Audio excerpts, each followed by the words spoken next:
माननीय अध्यक्ष जी, जवाब मिल चुका है। जवाब आ चुका है। मैं आपके माध्यम से माननीय मंत्री जी को बताना चाहूँगा कि जो 5-5 करोड़ की जो सड़कें विभाग के प्रस्ताव जो मैंने भेजे थे विभाग को, उसमें मैंने ये स्पष्ट लिखा था कि माननीय मुख्यमंत्री जी ने सदन में घोषणा करी है कि केवल विधायकों से सड़कों के प्रस्ताव लिए जाएंगे, जिसके प्रस्ताव की प्रतिलिपि आपने मुझे उत्तर में भी भेजी है। मगर सदन के नेता वो माननीय मुख्यमंत्री जी द्वारा सदन में की गई घोषणा की पालना न करना सदन की गरिमा के खिलाफ है।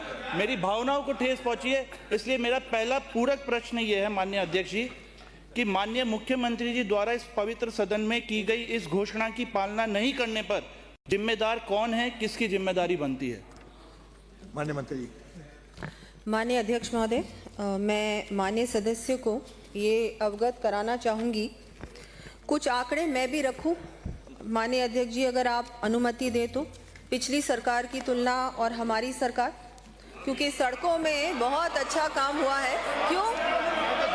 आईना देखना, आईना आपको देखना चाहिए, आपने कितना हमारी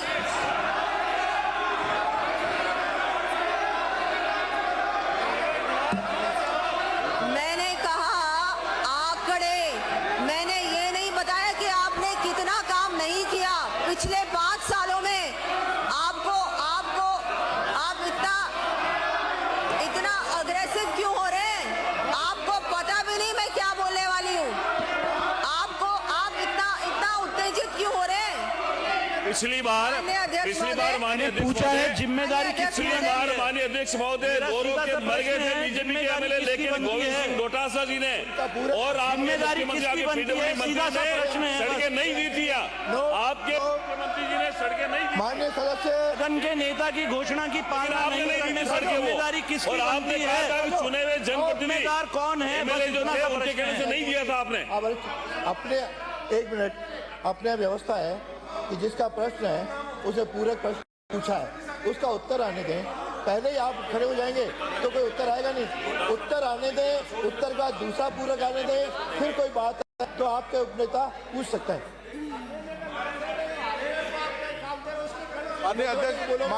माननीय अध्यक्ष महोदय, मेरा इतना सा निवेदन है कि हमारे माननीय सदस्य कोई भी सवाल पूछ रहे हैं, हम उस सवाल का जवाब हम केवल उस सवाल का जवाब पूछना चाह रहे हैं।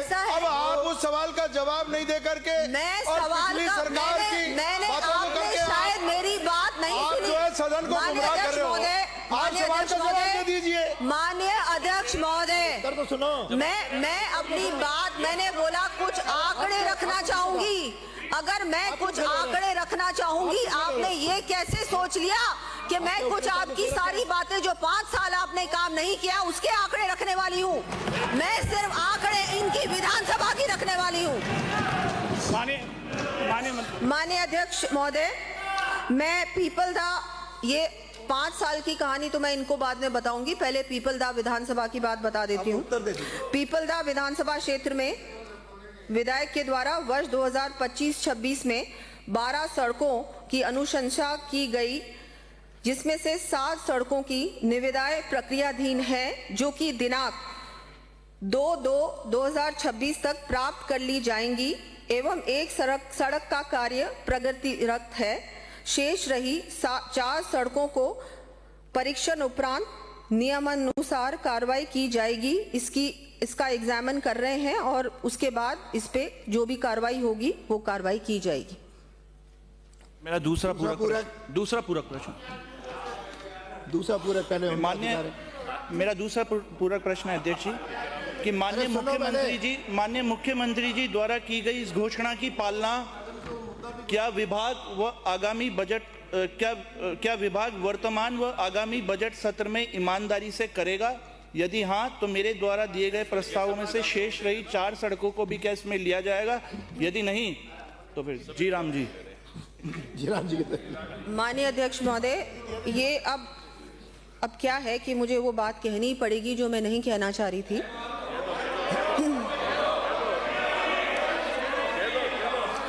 जी, अब मैं थोड़ा सा ये फैक्ट्स रखना चाहूंगी और थोड़ा तुलनात्मक भी कुछ ये जो बातें हैं ये फैक्ट्स हैं, इनको रखना चाहूंगी। गत सरकार के द्वारा अपने 5 वर्ष के कार्यकाल में 13,160 किलोमीटर लंबाई की नवीन सड़कों का निर्माण कार्य करवाया गया, जबकि हमारी सरकार के 2 वर्ष के कार्यकाल में ही 16,864 किलोमीटर लंबाई की नवीन सड़कों का निर्माण करवाया जा चुका है। मैं 5 साल आपके और 2 साल हमारे गिनवा रही हूं, इसकी तुलना कर लीजिए और फिर देखिए। गत सरकार के कार्यकाल के दौरान कुल 1104 गांव सड़कों से जुड़े गए, जबकि हमने 2 वर्ष के कार्यकाल में ही 1717 गांव सड़क से जोड़ दिए हैं। तुलनात्मक तो कोई कहेगा ना, आप भी कहते थे, ये भी अध्यक्ष महोदय, सड़कों के नवीनीकरण पर गत सरकार के द्वारा अपने 5 वर्षों के कार्यकाल में लगभग राशि 12,300 करोड़ का व्यय किया गया, जबकि हमारे 2 वर्ष में ही अब तक सड़कों के नवीनीकरण पर लगभग राशि 8,450 करोड़ का व्यय किया जा चुका है। साथ ही अध्यक्ष महोदय, इस संदर्भ में यह भी उल्लेख करना चाहूंगी कि आपकी सरकार के द्वारा बजट वर्ष 2022-23 एवं 23-24 में सड़कों के चयन में हमारे विधायकों की अनुशंसा पर कोई भी स्वीकृति जारी नहीं की गई थी, परंतु हमारी सरकार ने वर्ष 2025-26 में बिना भेदभाव के सभी मान्य विधायकों से उनके संबंधित क्षेत्रों के लिए अनुशंसा प्राप्त करने के प्रयास किए और जिन मान्य विधायकों की अनुशंसा प्राप्त हुई उनकी स्वीकृतियां बजट घोषणा अनुरूप जारी की जा चुकी हैं। और मैं माननीय सदस्य से ये बात कहना चाहूंगी कि आपके द्वारा अगर कोई भी ऐसी सड़क है वो आप उसकी मुझे बिल्कुल दीजिए और उस पे हम लोग एग्जामिन करेंगे। अगर आवश्यकता होगी तो बिल्कुल उस पे कार्य किया जाएगा। माननीय अध्यक्ष महोदय, उपनेता खड़े हुए हैं, माननीय अध्यक्ष जी, माननीय अध्यक्ष जी, माननीय अध्यक्ष जी, ये जवाब मेरे प्रश्न का नहीं है। मेरा प्रश्न ये है कि क्या जो माननीय मुख्यमंत्री जी द्वारा सदन में घोषणा की गई है उसका वर्तमान और आगामी बजट सत्र में ईमानदारी से इस घोषणा की पालना होगी या नहीं? इन्होंने तुलना करना चालू कर दी।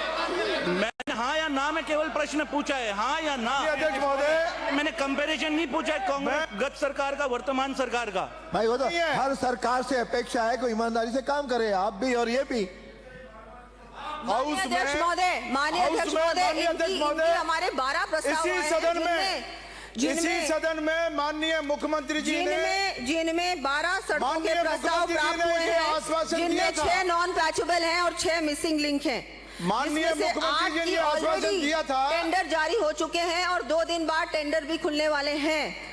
उसके बाद जो 4 और सड़कें हैं उन पे हम लोग एग्जामिन कर रहे हैं, अगर आवश्यकता होगी तो उन पे भी कार्य किया जाएगा। इससे ज्यादा आप क्या आपकी अपेक्षा है? वैसे देखिए, आपकी सरकार ने तो कुछ भी नहीं किया। उत्तर तो आ गया। हमारी सरकार ने जितना काम किया है, विधायक नहीं था, काम किया है, विधायक नहीं था। मैं भाई चेतन को धन्यवाद देता हूँ, उनको हमारी सरकार पे विश्वास है कि इतनी सड़कें देंगे, इसलिए वो निवेदन कर रहे हैं। ये हमारा सबका साथ सबका विकास हमारी सरकार। मंत्री इसी हाउस में माननीय मुख्यमंत्री जी ने ये आश्वासन दिया था और सदन को ये आश्वस्त किया था। हो रही है क्या कि प्रश्नकाल है ये चर्चा का काल नहीं है, प्रश्नकाल है। क्या कर रहे हो आप? बैठ जाओ। हो गया जो आप बैठिए, आप बैठिए। आप कौन खड़े हो? आप क्यों खड़े हो? आप कौन खड़े हो? बैठ जाइए, आप बैठिए। आप चर्चा नहीं हो रही है। अगला प्रश्न श्री कैलाश वर्मा। ऐसे जो है माननीय मुख्यमंत्री जी ने आश्वस्त हो गई बहस, सबके विचार आ गए।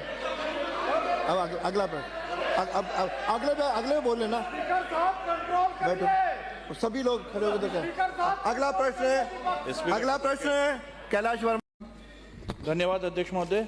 मैं राजस्थान विधानसभा की प्रक्रिया तथा कार्य संचालन संबंधी नियम 295 के तहत सदन का ध्यान आकर्षित कर निवेदन करना चाहता हूं कि पीपलदा विधानसभा क्षेत्र पूर्ण रूपेण किसानी पर निर्भर है। इस क्षेत्र में वर्ष 2024 खरीफ की फसल से अधिक वर्ष 2025 की खरीफ की फसल का खराबा हुआ है, जबकि वर्ष 2024 में भी सरकार द्वारा जो फसल खराबे का किसानों को मुआवजा प्रदान किया गया, उसमें भी अनेक किसान मुआवजे से वंचित रह गए। यहाँ के किसानों ने वर्ष 2025 में अतिवृष्टि से हुए नुकसान पर सरकार से राहत की मांग हेतु पीपलदा विधानसभा क्षेत्र के इटावा कस्बे में नवंबर 2025 में आंदोलन किया था, जिसमें संपूर्ण बाजार किसानों के समर्थन में व्यापारियों द्वारा बंद रखे गए। किसानों द्वारा मशाल जुलूस निकालकर प्रदर्शन किया व सुनवाई नहीं होने पर मजबूरन किसानों को भूख हड़ताल पर जाना पड़ा, जिसमें कार्रवाई हेतु माननीय कृषि मंत्री जी राजस्थान सरकार द्वारा भिजवाए गए विभाग के अधिकारियों ने 2 माह में पीपलदा विधानसभा क्षेत्र के संपूर्ण किसानों को सरकार द्वारा राहत प्रदान करने हेतु आश्वासन देकर किसानों की भूख हड़ताल तोड़वाई। इस भूख हड़ताल में मैं भी बतौर पीपलदा विधायक 3 दिन बिना पानी एवं अन्न ग्रहण के रहा। आज कृषि मंत्री जी के आश्वासन के 3 माह व्यतीत हो जाने के बाद भी किसानों को नष्ट फसल का मुआवजा नहीं मिला है।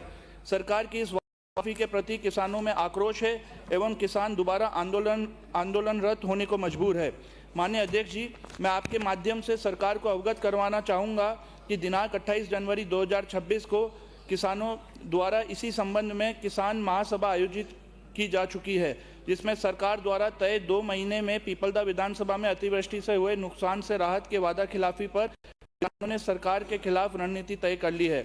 अतः सरकार पीपलदा विधानसभा क्षेत्र के पीड़ित किसानों का भरोसा बनाए रखते हुए अपने वादे की पालना कर पीपलदा विधानसभा क्षेत्र के किसानों को वर्ष जो लिखा हुआ है वही, उसके अलावा एक शब्द भी नहीं होगा। 2025 में अतिवृष्टि से नष्ट संपूर्ण फसल का मुआवजा, फसल बीमा एवं क्षतिग्रस्त मकानों का मुआवजा तुरंत प्रभाव से दिलवाने की कार्रवाई करें। धन्यवाद अध्यक्ष। श्री केसाराम। माननीय अध्यक्ष